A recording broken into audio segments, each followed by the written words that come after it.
Hello, everyone, and welcome to the Winging It F1 podcast. We've got a little special. Well, it's not a special. We got an Abu Dhabi Grand Prix preview. It will be our final Grand Prix preview of this year. Not ever. Well, it could be ever, but who knows? Probably this year. Well, it is this year because it's the last race. Not going to be ever. Yeah, it won't be ever. I'm only joking. Especially if you're listening to this podcast right now, which you are. Joining me, Nigel Chew. I've got the man who thinks England are going to win the World Cup and the United States are going to beat Netherlands in the last 16, which is a load of rubbish. It is, of course, Adam Dickinson. You think that, don't you, Adam? I definitely think England will win the World Cup. I think the USA can. I'm not staking my kind of absolute colours to the mast on that, but it's kind of everyone's got to have a bit of a wacky prediction. Nigel thinks Spain are going to make the final without a striker. So, we've all said silly things about the World Cup, but at least I'm going to get the winners right and the finalists right. Yeah, Adam thinks the team that haven't won the last 6 matches are going to win the World Cup. Now, I don't think that's ever happened before. A team that has gone into the World Cup not winning the last 6 matches. But Adam thinks it's going to happen. So, living in cuckoo land is Adam here. The team had never won 3 major tournaments in a row until 2012, and then it happened. And according to Nigel, history doesn't matter. Historical precedent doesn't matter at all. So, we should all just live off the last 12 months and screw anything that happened before that. So, I think... Yeah, we should, and that's why England not winning the last 6 matches. Yeah, why does that matter? That matters. If historical precedent doesn't matter, then why does it matter that no team has won the World Cup? Historical precedent matters about 10%. The last 12 months is like 90%. Right. Okay. Yeah. Yeah. Look at the last 12 months before the 2010 World Cup, and then what happened to England in that? I don't know. I don't know what happened then. Well, we had a fantastic winning percentage, qualified from our group in record time, with record points, and absolutely flopped at the World Cup. Couldn't beat Algeria. Couldn't beat USA. So why do you think the opposite is going to happen with a losing run, and then they're going to win? I just don't think that European qualifiers and friendlies and glorified friendlies in the Nations League, which is about as significant as the League of Nations was, is a good indicator for what's going to happen at a major tournament. Or if England top their Nations League group, you will be using that as a form guide 100%. You will be using that as a reason to say that they will do well 100%. I mean, it would depend on the matches, but if they topped it in the way... so then it doesn't matter then, doesn't it? Well, it depends how they play them. If every team puts their strongest team out in the Nations League, goes full bore, then obviously, that's an indicator. But that's not what happened. We had Ramsdale in goal. Yeah. And Gay, Cody at centre back and Gay at left back or something like that. It's not our strongest team. Not near it. It's quite close to the strongest team. It's not that far off. Yeah, having different goalie, having a backup goalie. I don't think that friendlies and qualifiers are that good an indicator for a major tournament. I think there are very significant variables that differ between the two. And considering we've come off the back of a major tournament only less than 18 months ago, I think that's a much better indicator, to be honest. So yeah, I think Italy's going to win the World Cup then. Yeah. Anyway. They're not in it. They can't. That's what I mean. The last 6 months before they failed to qualify, gone fantastically, and then they didn't. Why didn't they qualify? If they'd won if they were best team in Europe of recent form, how did they fail to qualify for the World Cup? Because the team changed quite a bit from what they had in the Euros to the playoff of the World Cup. But the last 12 months is 90%. The team was very different. England's team is not. I'm just repeating your words back. The last 12 months is 90%. So if in the last 12 months they'd won the Euros, then that's 90% that they should get there. Yeah, they didn't. Yeah. Yeah, why? Because they lost to North Macedonia 1-0. Yeah, exactly. They wouldn't have done that based off their Euros form. Anyway, no one else thinks England's going to win the World Cup. It's only Adam, and he somehow thinks that England's the third best team or fourth best team going into the tournament, even though there's 6 or 7 or 8 teams. But there's 7 or 8 teams who are better. But let's talk about F1. There is not 7 or 8 teams that are better. There are. Yes, there are. Brazil, Argentina, Netherlands, Spain. We know. Netherlands is like first or second best European team. You've got Van Dijk, De Jong, Depay. that's from like back to front. Like they've got a great team. The Who ate all Netherlands. the pie? Huh? Who ate all the pie? For God's sake. Who's Anyway. the Netherlands got in goal? I can't remember. Exactly. I can't remember. Anyway, Okay, Spain, Netherlands. That's fine. You can list what? Kane, Bellingham, and Stones. Yeah, then look at the Pickford. other defenders. Pickford could have been played in the Championship this season. Pickford could have. My God. And he's England's number one goal. Pickford's great ex-Preston player as well. Yeah, so you know, if him quickly, not conceding I'm just a goal going to until... list these. I'm just going to list these teams just because Adam asked a question. So I said Spain, Netherlands is 3 and 4, didn't I? Germany 5, Belgium 6. Huh? No, I was saying Germany and Spain don't have strikers. So. Oh, okay. So scoring goals isn't an important part of football. Okay. Belgium Liverpool 6. didn't have a striker before Nunes for like the past 3-4 seasons. And Firmino, and they had Salah playing in an attacker role. It's not a striker though, is it? It's an attacker. It depends on the He's formation on the the forward plays. line, and they have Mane, who both combine to put in a single. Mane plays as in the centre, but he wasn't a striker. But they had people to take up that goal scoring. Oh God, right. We're getting sidetracked. We need to talk about F1. We need to talk. We'll argue about. You can't answer. You can't. Every team has weaknesses. England are like England are in the top 3 quarters or semis at best. They will not win. I will bet you. How much you want to bet? I'll bet you 50 grand on this podcast. England will not win the World Cup. Yeah, 50 grand. I don't have 50 grand. So how much do you have? How much do you have? I'll get. Okay, if England. 100 quid. Well, you already owe me £20. 100 quid. 20 or 10? 20. Okay, I'll bet that £20 back. Okay, 20 quid. Seeing as you're too bankrupt to pay me anyway, I will bet that 20. Yes, I am. Back. That's why I can't. That's why I can't live in London because I can't afford to live in London. They've shot the price up. I'm not going to see that 20 quid anyway, so I might as well just bet it back with you that England will win. Okay, right. So I'm going to be owing Adam 40 quid then. Right, let's talk about F1. Sorry if you've had to skip the last 7 or 8 minutes. It's the World Cup. It comes around every 4 years. You get, this is what you get. This one's come around every 4.5 years as well because Qatar. So what do you get? Yeah. Oh well. At least we're not talking about Ronaldo. Let's talk about F1. Matteo Binotto. There were reports that he will be not the team principal next year. Ferrari have denied this. But obviously it means we can still talk about it and think, well, in fact, it's a bit because last week or a couple of weeks ago, I was thinking, should we do a Ferrari podcast? So this is quite timely in a way. But yeah, your thoughts, Adam. Binotto, stay or go? I think stay. I think the improvement, yes, Ferrari took a step back initially under him, but the way he's led that team back from 2020 being in the deer, 2021 being better, and now 2022 being able to challenge for race wins, and initially in the first half of the season being able to challenge to the title. I think that's some really good continuity.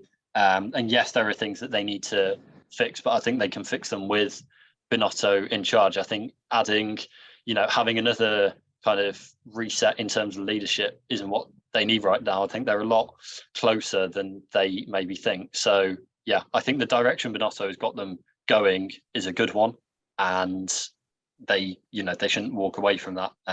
They can fix their other problems around Binotto. I disagree. I called for him to go after the Hungarian Grand Prix at the start of August, end of July, when Ferrari messed up with strategy. I don't think he's fit to be in a team principal role. I think he's better in a technical role, which is what he was in before this team principal role. I think someone like Fred Vasseur, Vance Toss, someone like that figurehead, they have the experience and the know-how of what it takes to be a team principal in F1. And you think of Christian Horner, Toto Wolff, as much as you hate or love them, those are the top 2 team principals in F1. They know the political minefield that it is. And F1 is like 100 times more political than probably most of our listeners think it is an absolute minefield. I just don't think Binotto has that in his character to lead Ferrari. I think if he stays in a technical role, yeah, I can be happy with that. But as a team principal, not for me. And whilst he should be removed as team principal as well for me, I also think the strategy team needs a whole removal. So that Inaki Ruida, hopefully I pronounced his name right. My goodness, he needed to go this much earlier this season as well. So he would be first to go for me. Lauren Menkes as well, possibly, because he has more of the operational trackside role than Binotto. I'll be changing those two first rather than Binotto. So if Binotto is going, which Ferrari have denied, there's other positions which I would change first. I do think for Ferrari to win championships, which they haven't done since 2008 with the constructors, 2007 with Kimi Räikkönen with the drivers, which is by next year we're 16 years on now, unbelievably, which is like more than 2/3 of mine and Adam's lives. They've got to change nearly half of Freddie's life as well. They've got to change other positions in their team first for me. I just don't think Binotto, with all due respect, is quite up to it in that team principal role. So that's my opinion on it. That's interesting, because I think we're both saying quite similar things, but just kind of with a different end goal. But I don't think they can demote him back to a technical position and keep him in the team, though. That doesn't. Yeah. So I think having the technical direction, I think you can bring other people in to take, I guess, some of the burden off and maybe reduce his kind of role as team principal and maybe not have that Wolf or Horner figureheads up there. But I think kind of his technical expertise has brought Ferrari back to where they're at least in a position to compete for race wins after a truly awful 2020 season. So I think keeping him in the team and then, kind of maybe splitting responsibility more, on kind of race weekends, stuff like that. I think maybe where, he's not him coming out after Hungary, I think, and saying that there wasn't a strategical error was pretty poor. I think it's stuff like that that's kind of not the good look. But also, he is 3 years into his tenure there as well. So, yeah, I think it just doesn't need another upheaval right now. I think the person they have to bring back, as well as perhaps a new team principal if Binotto does go, is Simone Resta, who was with Ferrari for years. He's now at Haas as the let me double check. He's one of the he's a Haas technical director. I should have known that, but yeah, he's a Haas technical director. But before Haas, he was with Ferrari for like nearly 2 decades or something like that. And he joined Haas at the start of the 2021 season.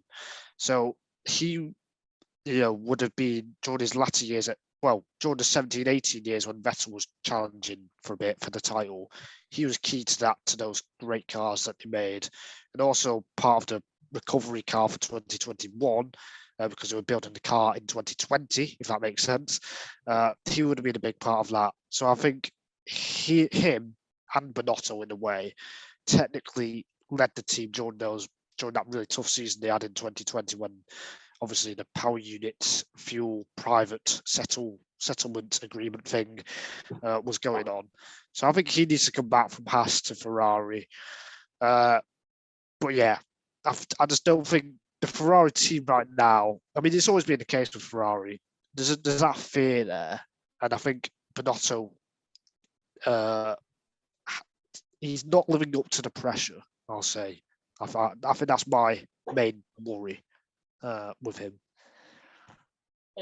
Would you say kind of him and Vasseur are kind of quite opposites in terms of, I don't know, Vasseur's strength seems to be kind of the running of the team, and Binotto's is like more on the technical side?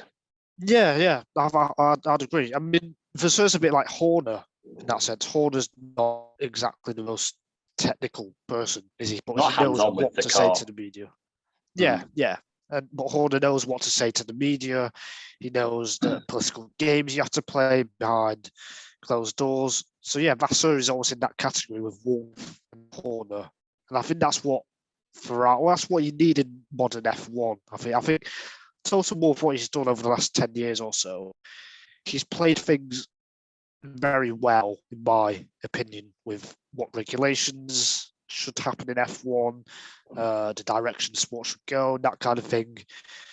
So I do feel if you want to challenge for the title in F1 now, you do need that big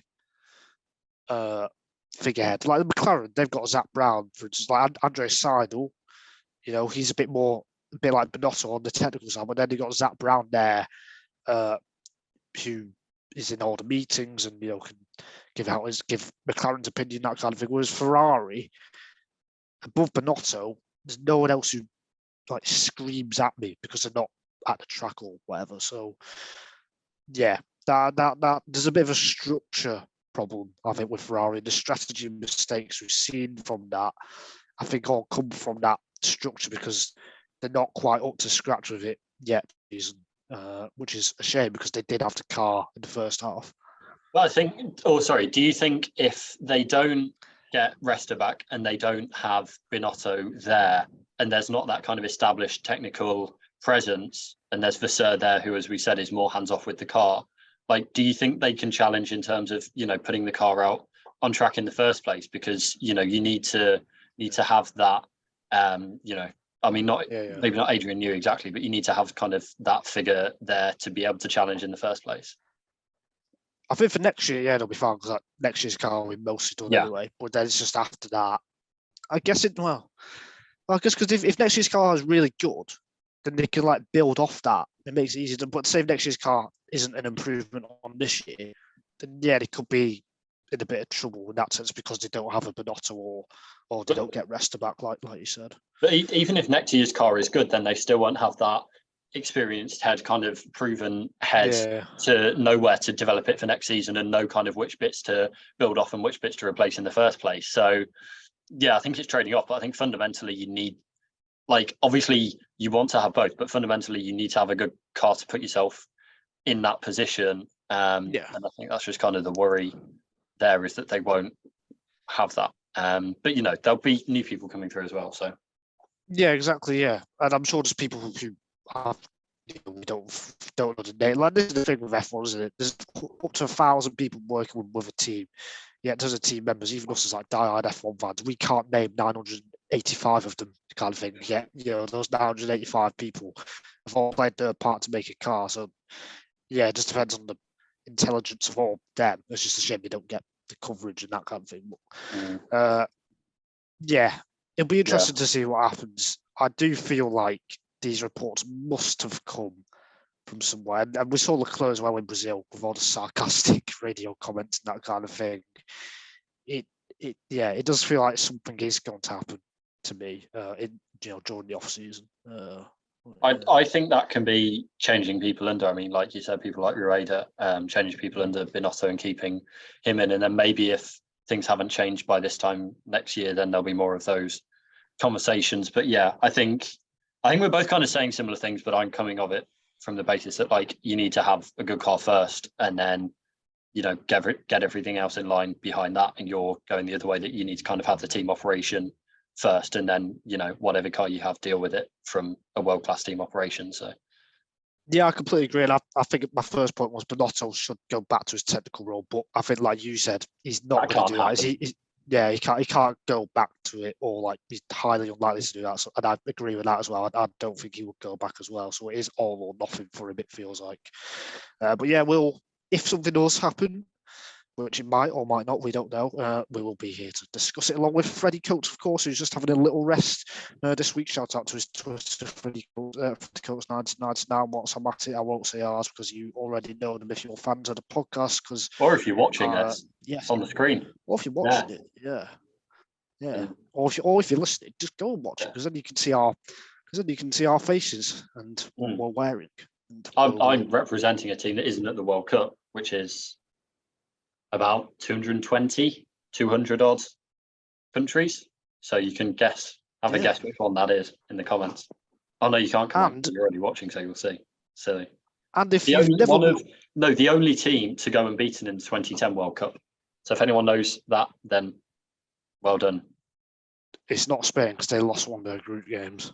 Well, also they are at this World Cup, even though they're not going to get to the final. Oh, so, right, I see. Okay, yeah. Anyway, and also, if you've never watched the podcast, you don't know Adam's got glasses. So there you go. Except I've just told you now. Adam's got glasses. So that's a fun fact, isn't it? That is fast. Like, I've never thought about that, but it is very true.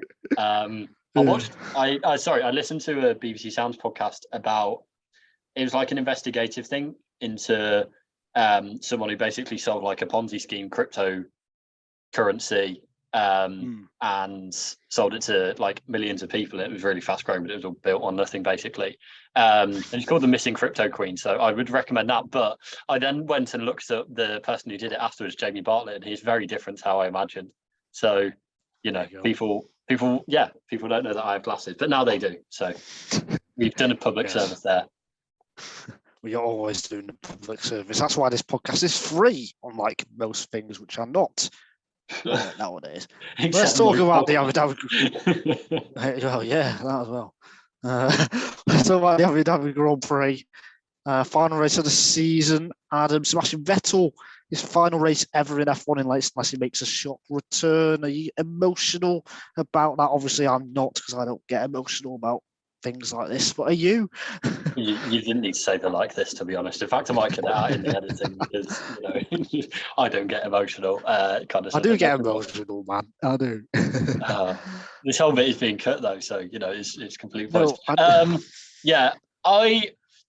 I'm kind of sad because he has really picked it up in recent rounds.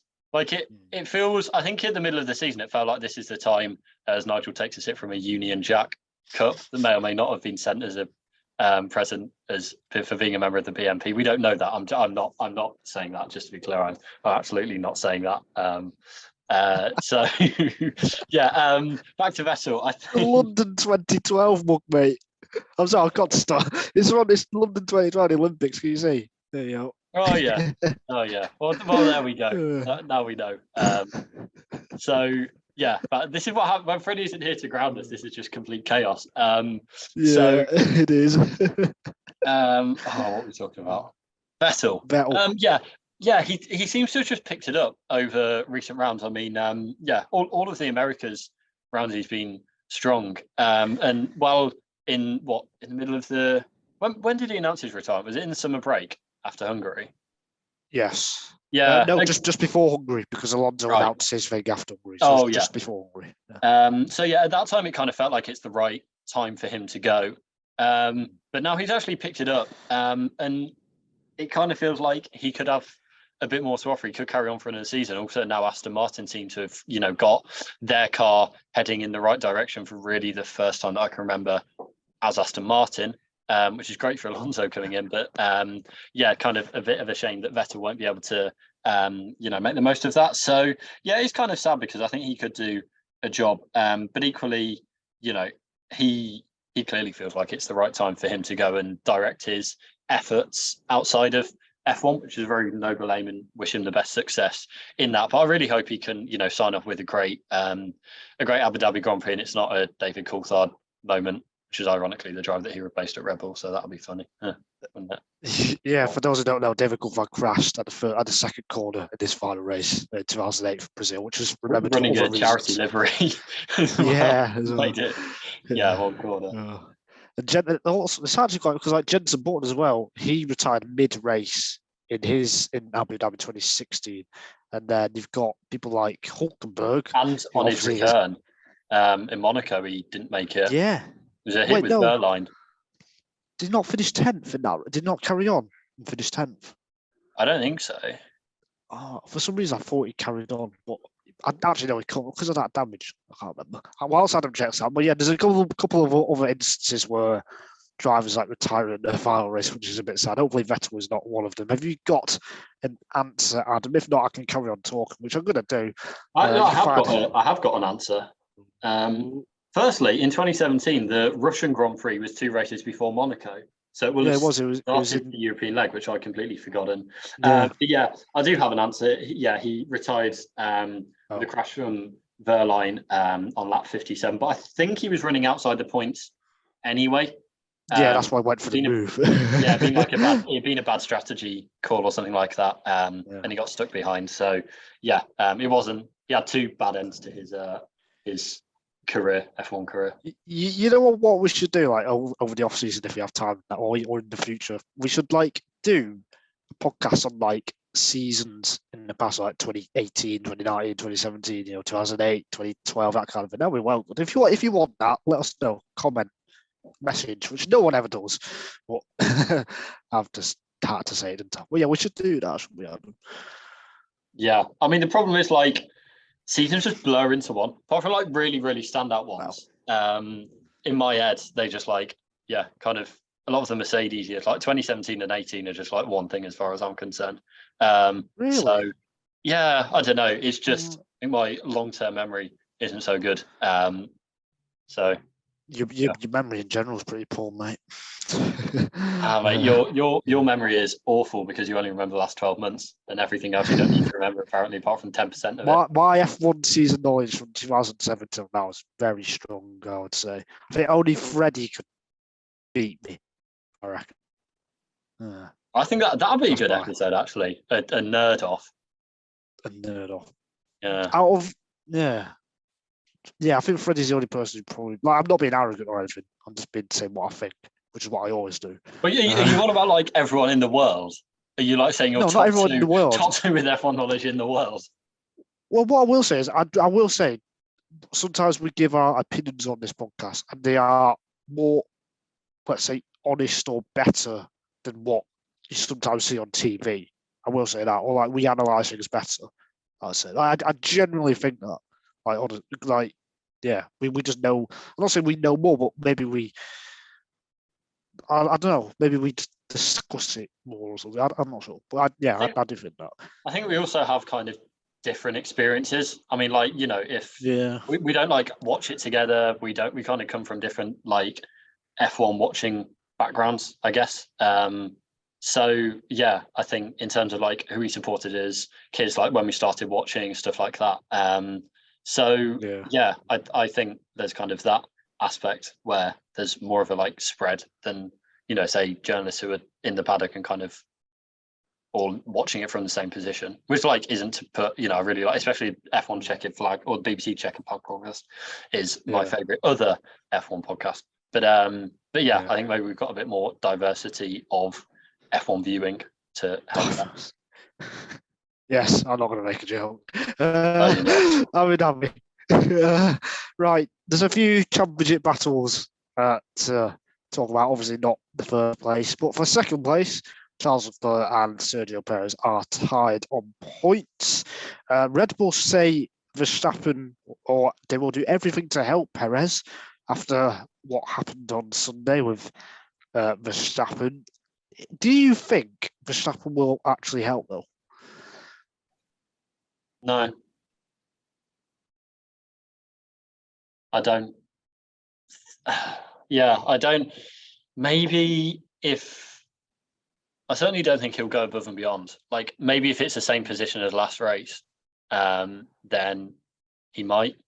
But I don't know. I think what he did is about more than like kind of any perceived revenge or something like that. I think it was also just putting down a marker, and he clearly doesn't. Like I said last episode, I think he made the decision that it's not worth him doing it, basically, and I don't think that will have changed. Yeah, I'd have to agree with that. I think because of what happened and going off what Horner said to the media, he will help now, no matter what. That's what I kind of feel like. Even if they are first and second, I feel we could see a situation where no, actually, of the first and second, it's fine, is it? As long as they're ahead of Leclerc, it's fine. So, I don't think he'll be giving up any wins. But if they are in this situation where he can help, then like maybe he'll hold up Leclerc or something like that. I don't think so. No. I don't see him doing anything like that. If it's like, I don't see him doing anything to compromise his race as a whole. Like, right, I can see. That's why I like something like Brazil, where it was literally just compromising his result. Like he ran his race, and then it was just the end result that kind of it would have made a difference to, rather than kind of like, taking a bad strategy in the race that will affect the whole race. I can't, to help Perez, I just don't see him doing that, to be honest.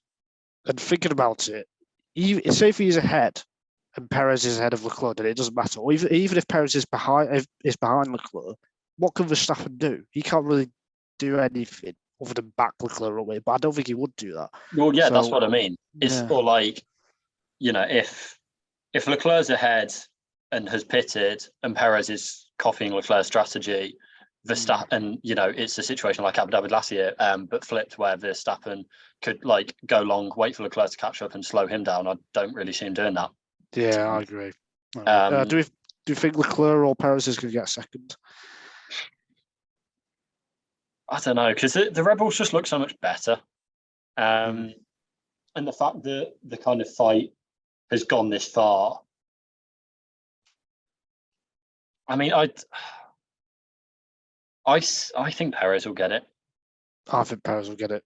Yeah, it wouldn't surprise me if it's a Red Bull 1-2 or 1-3 with Ferrari off the podium this weekend. Yeah, I don't trust the Ferrari well enough. Like if it's a kind of equal fight, then Leclerc gets him every day, I think. Or even if the Red Bull's slightly ahead, then I think Leclerc still has the kind of fundamental pace and talent advantage over Perez to do it. But I just think it could be big enough gap that it won't. The driver quality won't really come into it. I agree. Yeah, I think the Red Bull car will be better than Ferrari this weekend. Ferrari versus Mercedes in the constructors for second place. Ferrari are 19 points ahead. Do we still think Ferrari? So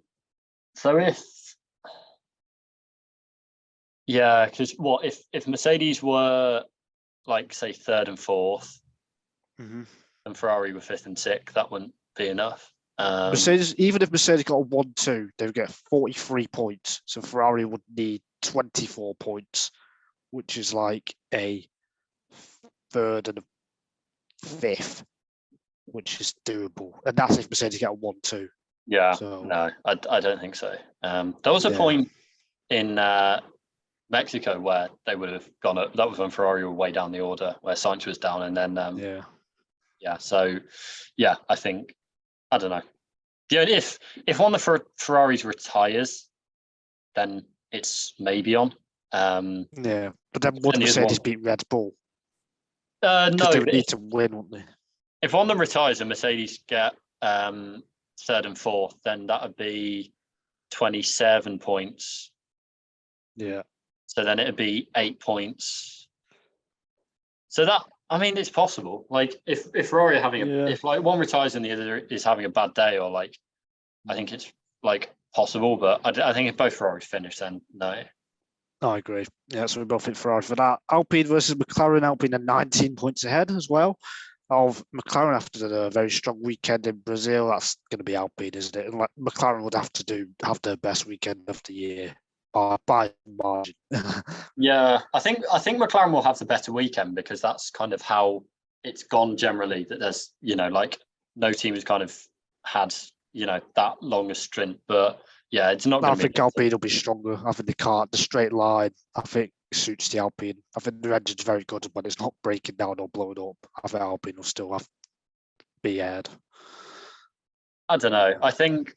I mean, that's if the drivers don't crash into each other. I think, I don't know. I can see McLaren having the stronger weekend. I think they've developed the car extremely well, and they're really coming on strong at the end of the season, when really Alpine should have put them away in the first half of the championship, and they didn't. And now they're paying for that, but I don't think they will pay for that enough. Again, like 19 points is a big gap. Again, like if as long as both Alpine drivers finish, then no. If not, then it's like, again, it's possible, but unlikely still.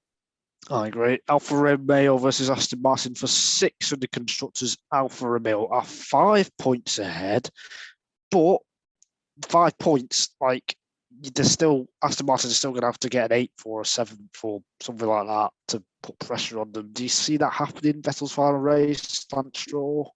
Yeah, I do actually. What, again, like if they finish level on points, who would be? We're doing maths live on air, and you really get into it. So it goes down to best result. Yeah, who's got the best result? Has anyone Alfa got Romeo fifth? in Imola. That probably swings it for me. Actually, I can see Aston getting like 8th and 10th. Then 8th isn't that far off 7th either. It's not. So this is the toughest one because I think, as I said, I think Aston are really coming along strong. I think though, if it's Alpine 4th fastest team and McLaren close behind, they've really fight for 9th and 10th. I don't think Aston Martin are going to have quite a strong enough car to get into Q3 and then challenge for points. I think they're going to be challenging I think they'll be 11th or 12th in Q2, and then battling just to get a point or two. So I don't think they're going to get 5 points. That's if everyone finishes though. Like if you have two retirements from the top 4, then it's kind of it's wide open, and then Ricciardo is beatable. So Abu Dhabi is usually a dull-ish, like less chaotic race than normal, though, isn't it? Usually, you get a few years where it's just like everything happens, though.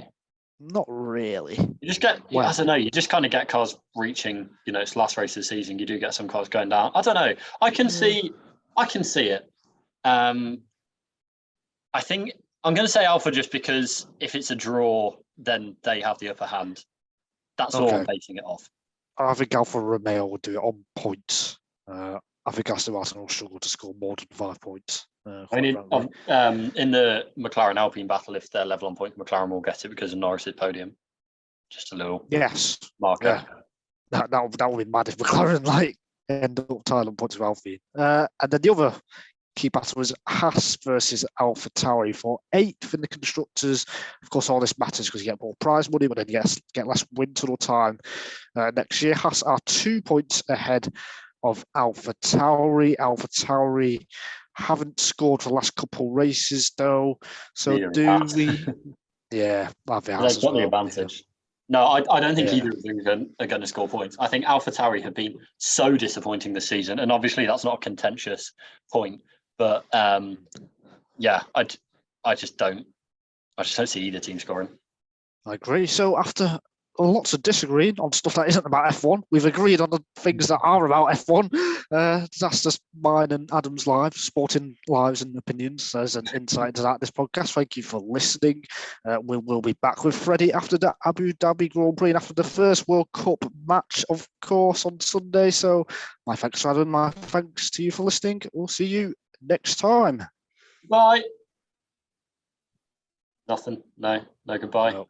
I'm letting the Zoom call run out, mate. Let's not even press record. We're just going to carry it on and just give people bonus content. So when this cuts out in the middle of this sentence any minute now, it's not going to look like an absolute. It's not cut out yet. You look like even more of an absolute now. I know. Yeah. Oh God. Right, come on, cut out.